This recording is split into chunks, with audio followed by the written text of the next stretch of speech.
উত্তরা সার্বজনীন মন্দিরে আমরা ভিতরে এখন অবস্থান করছি, যেখানে একদম মাঝখানে চলে আসছি।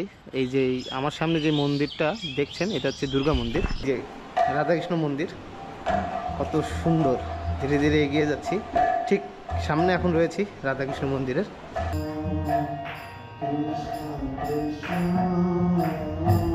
আমাকে এখানে আসতে হবে। আমি এখন যেখানে আছি, এরপরে আবার যদি আমি উত্তরা সার্বজনীন মন্দিরে যেতে চাই, তাহলে আমাকে আবার এইরকম ইউটার্ন নিতে হবে, মানে ইউ শেপের মতো করে ঘুরে জাস্ট পিছনে যেতে হবে। একটা দেয়ালে দুইটা ভাগ হয়ে গেছে।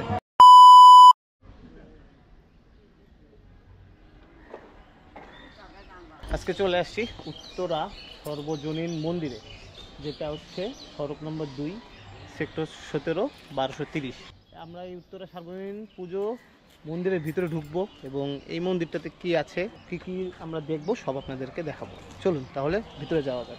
ভাই, এটা কি দুর্গাপূজার জন্য? এটা কি মানে কয়দিনের মধ্যে কমপ্লিট হবে? 30 দিন তো, আর তো মিনিমাম 30 দিনের মতো আছে আর কি। মহলার আগে কি এটা কমপ্লিট হবে? মহলার আগে কমপ্লিট হবে, মানে 21 তারিখের আগে কমপ্লিট হবে। আচ্ছা, তাহলে তো ভালোই।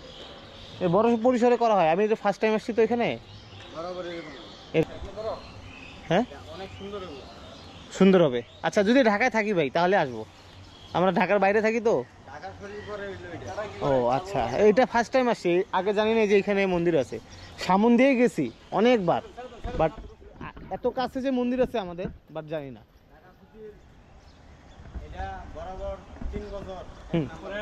এক নম্বরে ঢাকা সিটির মধ্যে দুর্গা মন্দির বা দুর্গা মন্দির, পুরোটাই দুর্গা মন্দির। বুঝতে পারছি, ঠিক আছে ভাই, ধন্যবাদ। আপনারা কাজ করেন, আমরা দেখি। তো উত্তরা সার্বজনীন মন্দিরে আমরা ভিতরে এখন অবস্থান করছি, যেখানে একদম মাঝখানে চলে আসছি। এই যে আমার সামনে যে মন্দিরটা দেখছেন, এটা হচ্ছে দুর্গা মন্দির, যা আমার ঠিক পিছনে। তো এটা খুব সুন্দর একটা মন্দির।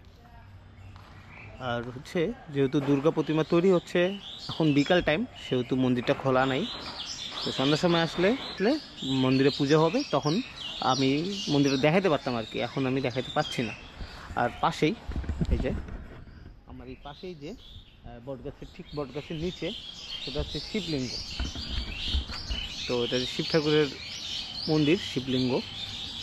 তো জয় বাবা শিব ঠাকুরের জয়। আর হচ্ছে, আর এই পাশে বাম সাইডটাতে দেখি, এই যে আমার এই বাম সাইডে, এটা হচ্ছে শিব ঠাকুরের মন্দির। একদম একদম মেইন মন্দিরের পাশে এটা। এটা একদম মেইন মন্দিরের পাশে শিব ঠাকুরের মন্দির। আর এই জায়গা থেকে তিনটা মন্দিরের পাশ দিয়ে যে আকাশটাকে দেখা যাচ্ছে, অমায়িক একটা লাগছে, মানে এত সুন্দর দেখা যাচ্ছে, যেটা কল্পনার বাইরে। আপনারা চাইলে এই জায়গাটাতে আসতে পারেন। আর এখন যেহেতু কাজ চলছে, পূজার প্রস্তুতি চলছে, দুর্গা পূজার প্রস্তুতি চলছে, দেখতে পাই এখন মন্দিরটা অগোছালো হয়ে আছে। হ্যাঁ, এখনও মন্দিরটাকে সেভাবে সাজানো হয়নি। তবে যারা ঢাকায় থাকেন বা থাকবেন, তারা এই মন্দিরটাতে একবার আসবেন, ঘুরে যাবেন। যেহেতু শুনলাম যে ঢাকেশ্বরী মন্দিরের পরে পরেই এর অবস্থান। তো আপনারা চাইলে একবার ঘুরে যেতে পারেন। আমার খুব ইচ্ছা করছে এখন যে আমি যদি ঢাকা থেকে যেতে পারতাম, তাহলে আমি অবশ্যই এখানে আসার চেষ্টা করতাম। কারণ এখানে আজকে ফার্স্ট টাইম আসছি, আর ফার্স্ট টাইম এসেই আমার খুব ভালো লেগেছে। কারণ মন্দির তো অবশ্যই ভালো লাগে, আর বিশেষ করে এটা ভালো লাগার কারণ হচ্ছে, দেখেন কত বড় একটা জায়গা। এত বড় জায়গা সচরাচর দেখা যায় না, তাও আবার ঢাকার মধ্যে। তো আমার খুবই ভালো লাগছে। আপনারা চাইলে একটাবার ঘুরে যেতে পারেন। এটা হচ্ছে উত্তরা 17 নম্বর সেক্টর, রোড নাম্বার 2, 1230। তো এখানে আর সেরকম দেখানোর কিছু নাই। আপনারা চাইলে একবার পূজার সময় আসতে পারেন, পূজা বাদেও আসতে পারেন। এই মন্দিরটাতে যে কোনো সময় আসতে পারেন। সার্বজনীন মন্দির যেটা, উত্তরা সার্বজনীন মন্দির যেটা, তার সাথেই এই হচ্ছে বটগাছটা। এই বটগাছটা যেখানে, সেটা ছিল ইস্কন মন্দির। তো আসি এখন ইস্কন মন্দিরে। তো ইস্কন মন্দিরে দেখুন কত বড় একটা জায়গা। এই জায়গাটা হচ্ছে বিশাল বড়। মন্দিরের মেন মন্দির হচ্ছে যেখানে রাধাকৃষ্ণ রয়েছে। আসলে আমি অনেক দূরে আছি, তো আমি এখন একটু ভিতরে যাব। আচ্ছা প্রভু, ভিতরে কি ভিডিও করা পসিবল? ওকে, এই যে ভিতরে ঢুকছি। গেটের কাজটা দেখুন, অস্থির অস্থির আওয়াজ পাচ্ছি। ও প্রভু, হরে কৃষ্ণ। হ্যাঁ হ্যাঁ, ভালো আছি। এই যে রাধাকৃষ্ণ মন্দির, কত সুন্দর। ধীরে ধীরে এগিয়ে যাচ্ছি, ঠিক সামনে এখন রয়েছি রাধাকৃষ্ণ মন্দিরের।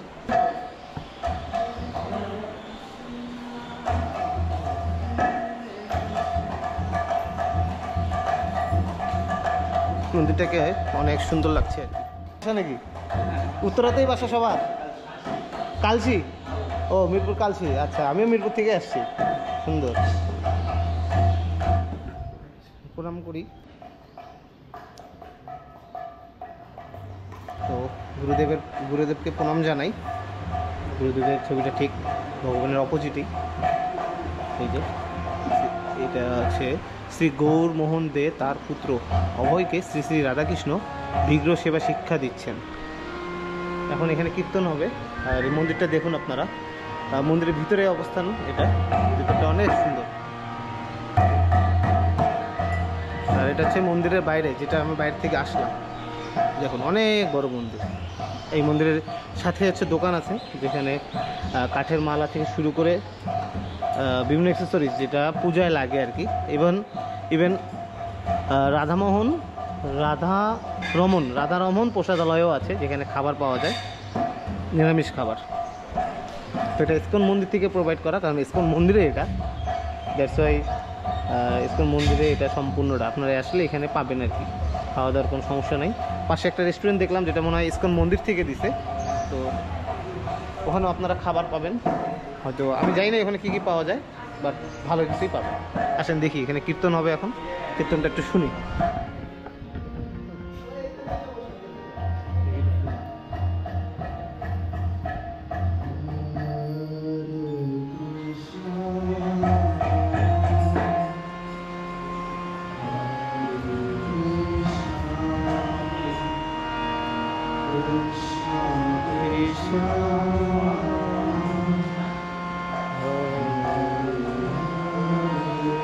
এখন এখানে কীর্তন হবে, এই যে হরে কৃষ্ণ কীর্তন।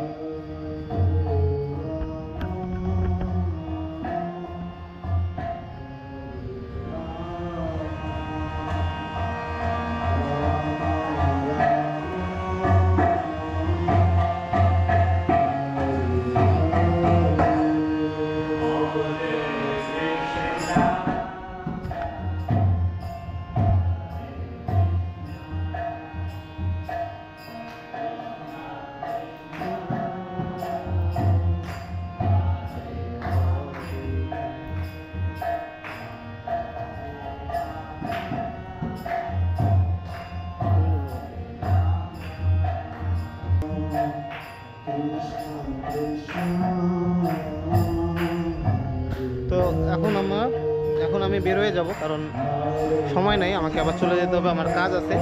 তো এই পাশে দেখালাম হচ্ছে উত্তরা কেন্দ্রীয় সার্বজনীন কেন্দ্র মন্দির, আর এখন যেখানে আছি সেটা হচ্ছে উত্তরা ইসকন মন্দির। তো ইসকন মন্দিরের আমার পিছনটাই হচ্ছে ইসকন মন্দির। দেখুন কত বিশাল একটা জায়গা নিয়ে এই জায়গাটা, কারণ মন্দির আসলে বড় হলে খুব সুন্দর দেখা যায়, যেটা এখানে আসলে বোঝা যাচ্ছে। তো আমার কাছে দুইটা খুব সুন্দর লাগছে। আপনারা যদি চান আর কি, তাহলে এই দুইটা সুন্দরভাবে ঘুরে যেতে পারেন। একদম একটা আর একটার বিপরীতে, জাস্ট একটু ঘুরে আপনাকে এখানে আসতে হবে। আমি এখন যেখানে আছি, এরপরে আবার যদি আমি উত্তরা সার্বজনীন মন্দিরে যেতে চাই, তাহলে আমাকে আবার এইরকম ইউটার্ন নিতে হবে, মানে ইউ শেপের মতো করে ঘুরে জাস্ট পিছনে যেতে হবে। একটা দেয়ালে দুইটা ভাগ হয়ে গেছে। তো খুব ভালো লাগলো। এখান থেকে এখন বিদায় নিচ্ছি। সবাই ভালো থাকবেন। টাটা।